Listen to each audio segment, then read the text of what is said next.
Good morning and welcome to the DFS Army YouTube channel. I am Razzle11, and on Twitter or X you can find me at Razzle11Grinds. I'm going to take a look at some pitching for today, the 5th of September. It is Tuesday. We have a 10-game main slate of action. I don't believe we have any weather issues. Waiting for our weather station to be updated as far as wind and temperatures. But a lot to like on this slate.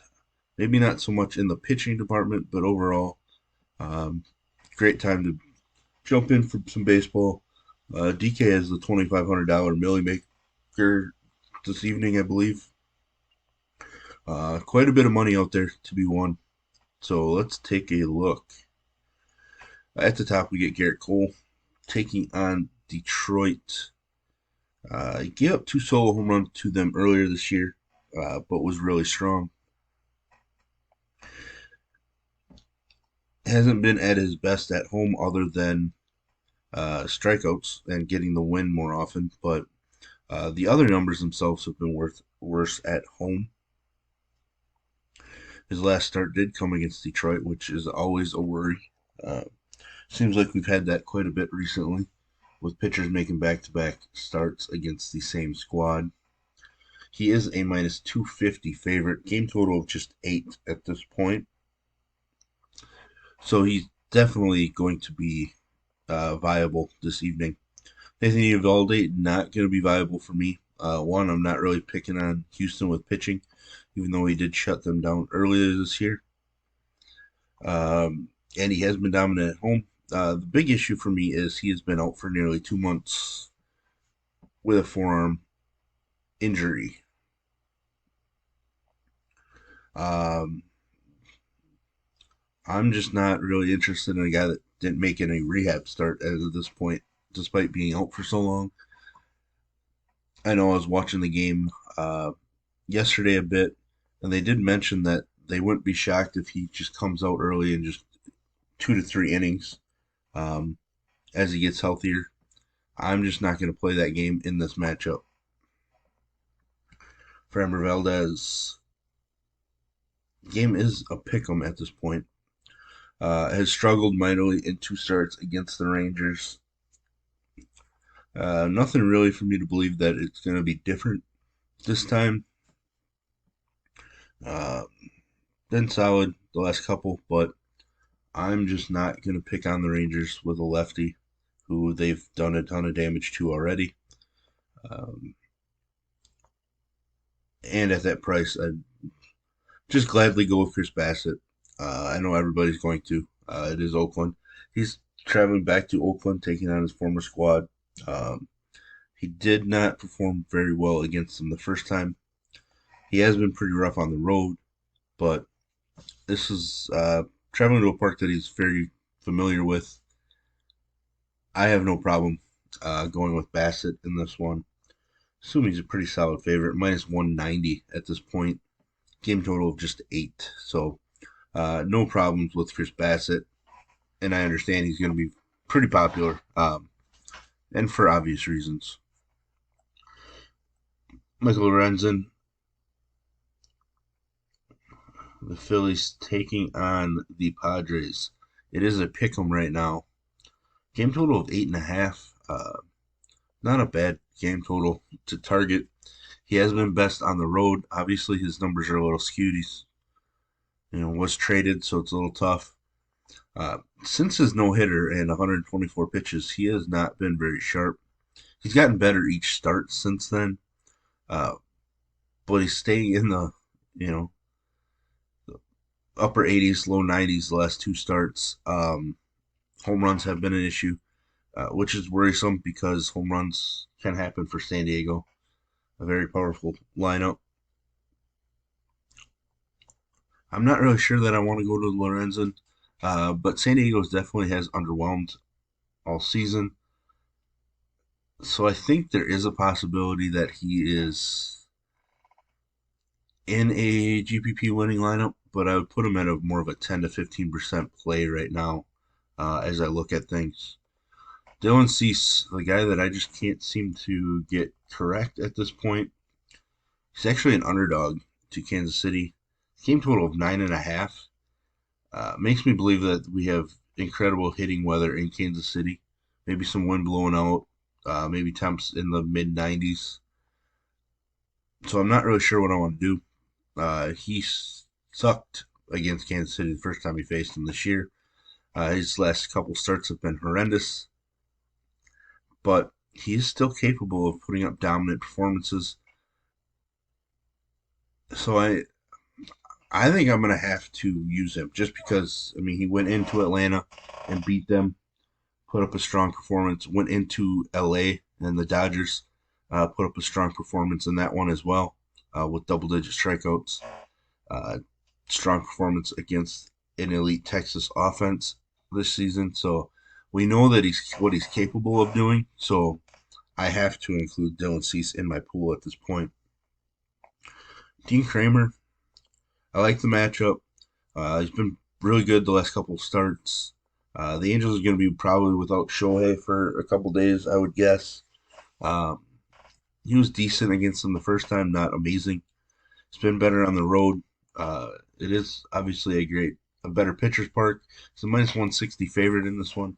I think Dean Kramer has plenty of upside for us in this matchup. Kyle Hendricks, I do want to. We have a game total of 11 in Wrigley. That's going to tell me that it's going to be close to 100, and we're going to have a ton of wind blowing out, which means I will have zero Kyle Hendricks. He's been pretty good recently, uh, but I'm just not taking Hendricks with the wind blowing out. Uh, just not something I can do. I just don't see him pulling a Justin Steele and striking out 12. Brady Singer was dominant against the White Sox first time he faced him. He's been far better when he's at home this year. Uh,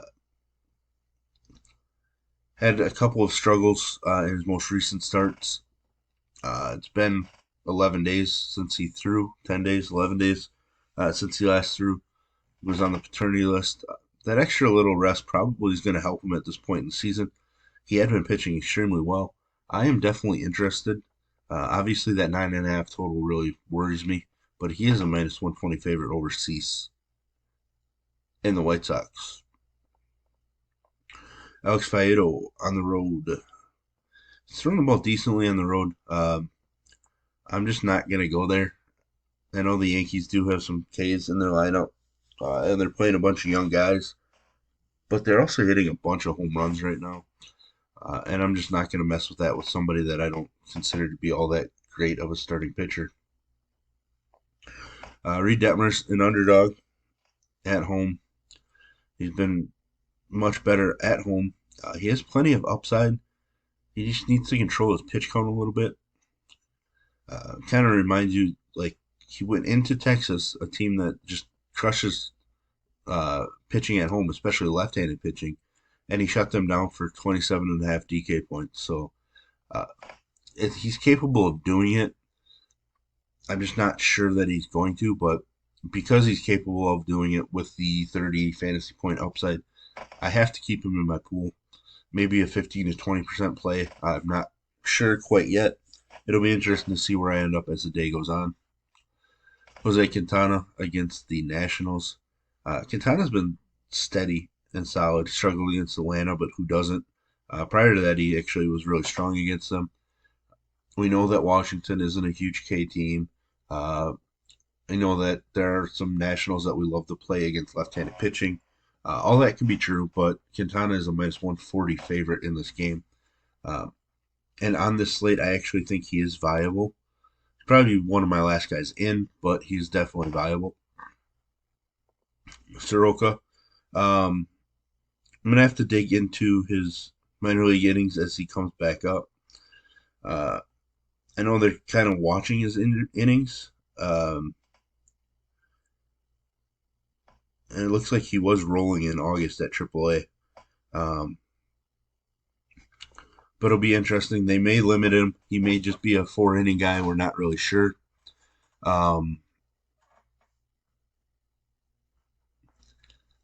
I like the matchup because St. Louis has been struggling overall, but that's one we're going to need to dig into this Atlanta pitching situation more as the day goes on to try to get some updates on what their plans are. Because if you tell me that Soroka is going to throw a normal start, then I'm definitely interested. No Vegas line right now because I believe it has to deal with this whole Atlanta pitching situation. Brandon Thought, a minus 210 home favorite. I'm definitely going to be on Thought. He has been bad at home. Uh, but he takes on Colorado, who just got dominated by Merrill Kelly. Now, Merrill Kelly is a better pitcher than Brandon Pfaadt, but uh, we've seen what Pfaadt's capable of doing at the major league level here. We also have seen what he's capable of doing the negative way, but we're looking for upside.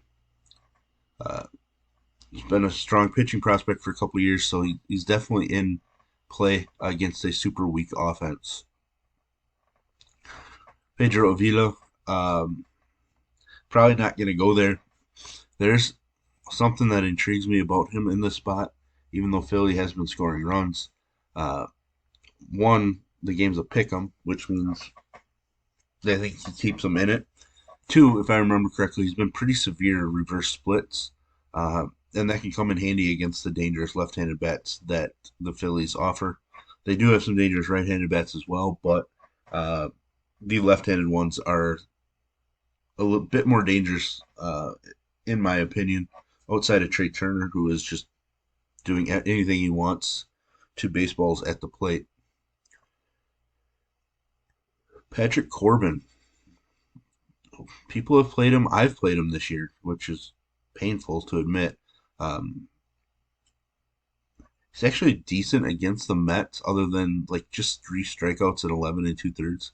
He's 2-0 against them, coming off of a really rough start. But he was really strong against Boston, solid against New York, decent against Philly. Like his performance would have been great if he went to hit 7 walks. Um, I don't really love the idea of playing Patrick Corbin, but uh, I can see a case being made to do so. I'm not sure where I'll end up on the decision. Right now, I would guess that I leave him out, but that's just because of my mental block of playing Patrick Corbin. But as the day broaches, goes on, we might be looking at Quintana and Corbin as our last two in, or maybe just one of the two in our pool. Uh, so it'll be interesting to see where that plays out. Freeland against Arizona, no thank you, because I think that they have hit him pretty well this year. And he has been worse on the road, which is always hilarious. Sean Manaea, gonna actually, I don't know what, San Francisco may start an opener, but we know that the hitting weather in Chicago is great based on an 11 total at Wrigley. So I won't be using a San Francisco pitcher. But there we have it. There's the first look at the pitching for today. If you enjoy what I bring to you, please hit the like button, hit the subscribe button, turn the notification bell on to get the alert anytime we drop videos here at DFS Army. And if you want to join us, get access to our tools, sheets, coaches, Discord, etc., I will put links in the description below. You can use promo code RAZ, it's RAZ, for 10% off. And as always, best of luck, everybody.